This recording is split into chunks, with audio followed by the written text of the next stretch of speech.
Welcome to today's brand origin deep dive.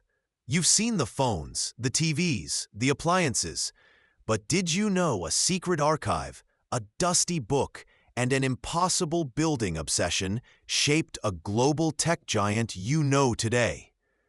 This isn't just about products, it's about buried ambition and structures reaching for the sky.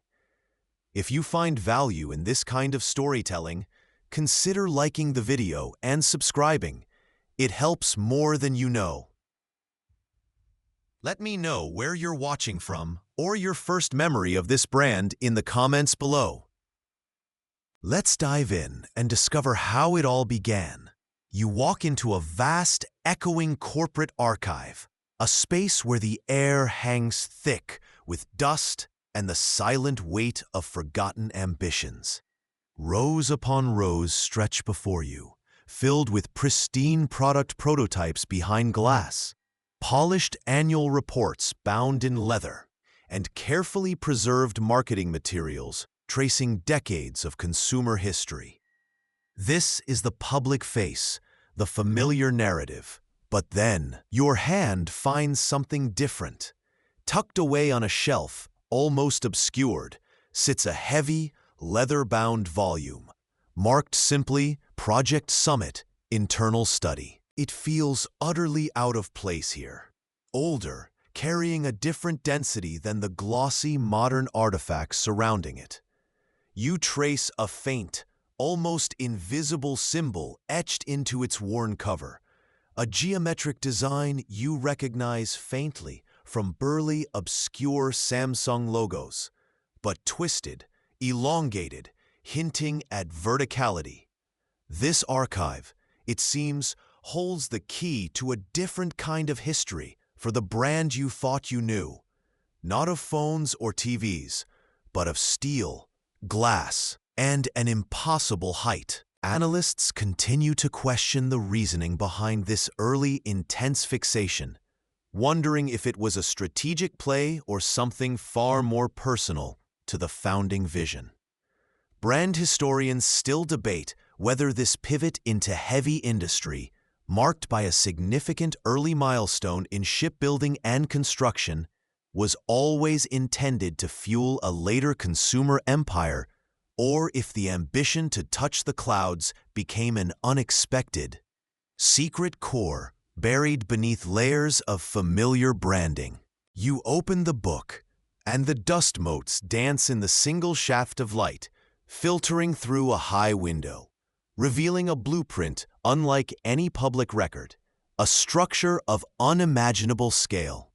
This is where the true story begins, a narrative of towering ambition, hidden struggles within the company, and the silent language of structures reaching for the sky, whispered from the pages of a forgotten past. Building on what came before, you delve deeper into the archive, uncovering documents detailing Samsung's origins beyond textiles, a pivot into early, often brutal ventures into heavy industry and construction. This wasn't just diversification. It was born from the founder's singular, almost messianic vision for the company's sheer scale and reach. A drive to build things big.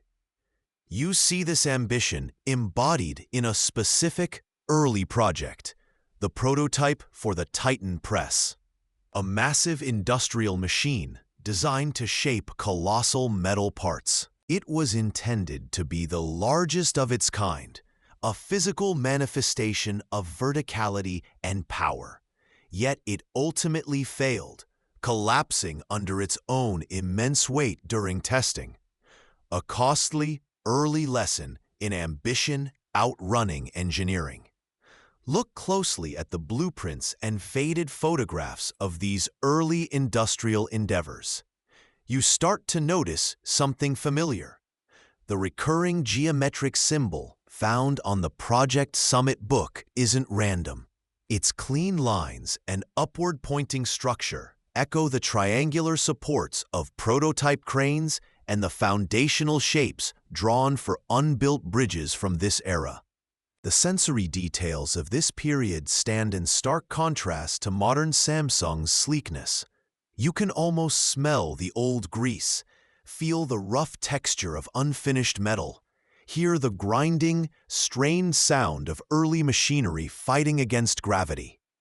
This era establishes a core tension, the pursuit of disparate identities, from soft goods to hard steel, foreshadowing the immense internal conflict and struggle for cohesion that would arise from pursuing such wildly different goals. Brand historians still debate whether this early aggressive push into heavy industry was pure genius or a reckless gamble with the company's nascent future. Building on what came before, as you dig deeper into the archives, a different reality takes shape. The documents reveal that Project Summit wasn't merely an external construction contract, but a deeply internal, highly compartmentalized initiative, shrouded in intense corporate secrecy. You stumble upon fragmented memos and design sketches that show this project was strangely intertwined with seemingly unrelated divisions within the company. Electronics, perhaps even nascent material science research, like trying to build an iPhone inside a car factory. It's baffling. Here you encounter the perspective of a forgotten figure, maybe an engineer named Elias, whose radical structural designs were quietly dismissed. His marginalia on official reports, scrawled with frustration, or the contents of his discarded private files, paint a picture of growing disquiet. His notes detail the escalating scale of the project, the almost irrational, single-minded drive for the tallest, the biggest, at virtually any cost. He questions the technical feasibility, the ethical implications, and the true purpose. The recurring geometric symbol, previously seen, appears now in prominent, almost obsessive ways within these hidden blueprints, integrated into structural elements or circuit diagrams. A peculiar budget line item, simply labeled Environmental Containment Phase Gamma, adds another layer of confusion. This section marks an emotional shift for you. The initial curiosity hardens into a sense of unease about the project's hidden motives and the potential human cost of this relentless corporate ambition. Analysts continue to question the reasoning behind linking such disparate corporate functions under one secret project umbrella. Building on the strategy shifts, the company's ambition takes physical form. Around the construction site, the air is thick with dust and metallic tang. You walk onto the ground, a symphony of brutal force, piercing clang of beams lifted high, deep groan of cranes, relentless churn of concrete. High above, wind whips, a constant biting reminder of extreme heights conquered. Walkie-talkies buzz not with proud reports, but hushed, urgent tones, managing immense, dangerous choreography.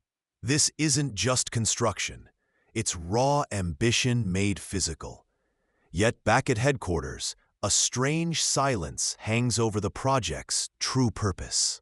While physical work is deafening, discussions about why this monumental structure is needed are notably absent or cryptic. This dichotomy creates intense pressure, evidence of internal strife tied directly to the building surfaces like cracks in fresh plaster. Whispers circulate of heated conflicts between factions vying for control. Sudden, unexplained personnel changes ripple through departments.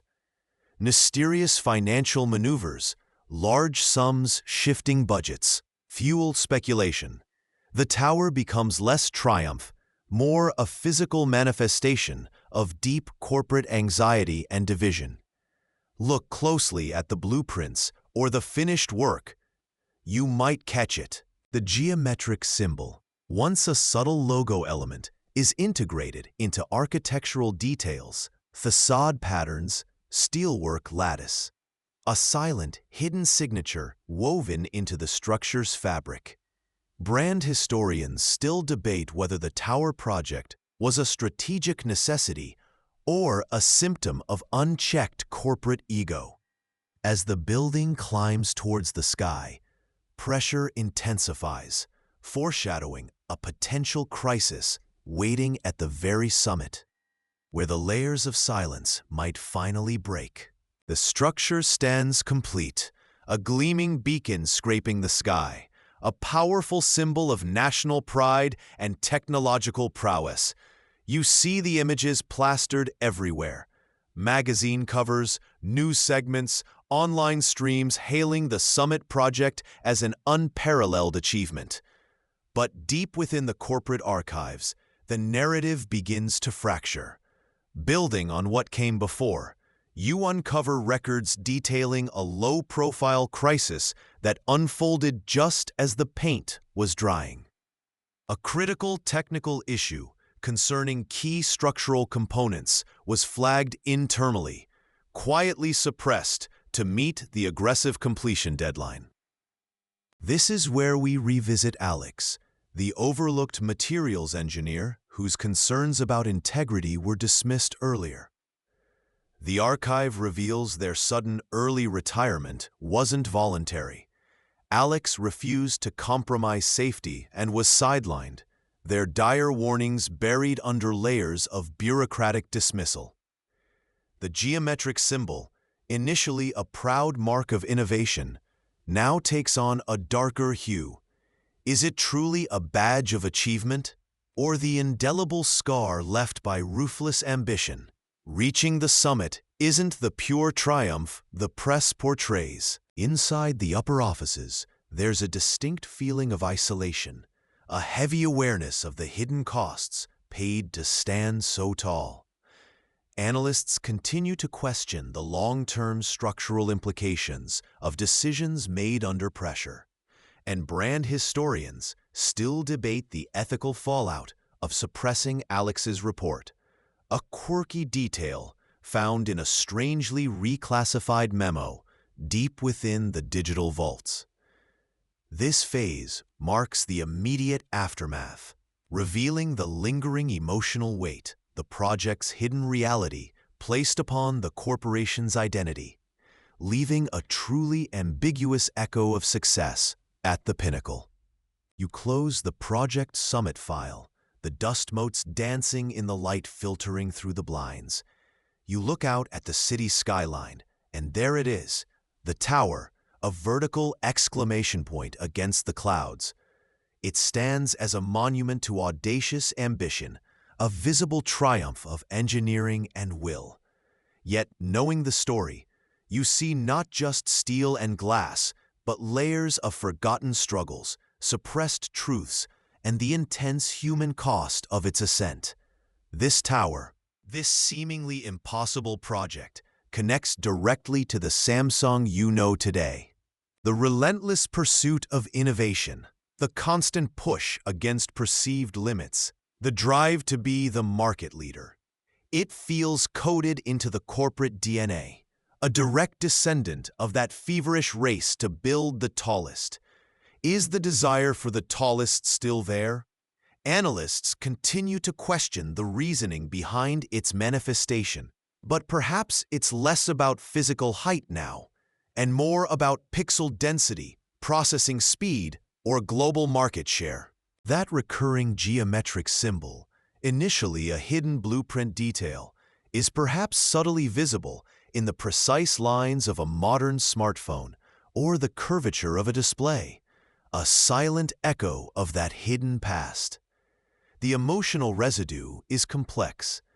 There's awe at the sheer scale, the audacity of the vision, but it's coupled with a persistent unease about what was sacrificed or silenced to reach that point. How does the public perceive this brand's power? Largely unaware of the internal pressures and costs of such a vertical ascent. The tower in the skyline becomes more than just a building. It's a symbol loaded with meaning.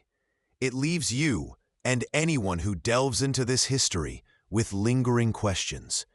What other hidden summits are corporations pursuing in different industries?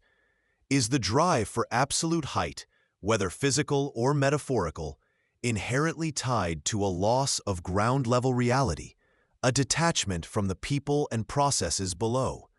And is the tower ultimately a symbol of triumph, or a solitary peak casting a long, unsettling shadow over everything the brand represents today? The archive remains, silent, holding countless other stories waiting to be uncovered. The story of Project Summit isn't just about a building. It's a metaphor for the relentless, sometimes brutal, climb of modern corporations.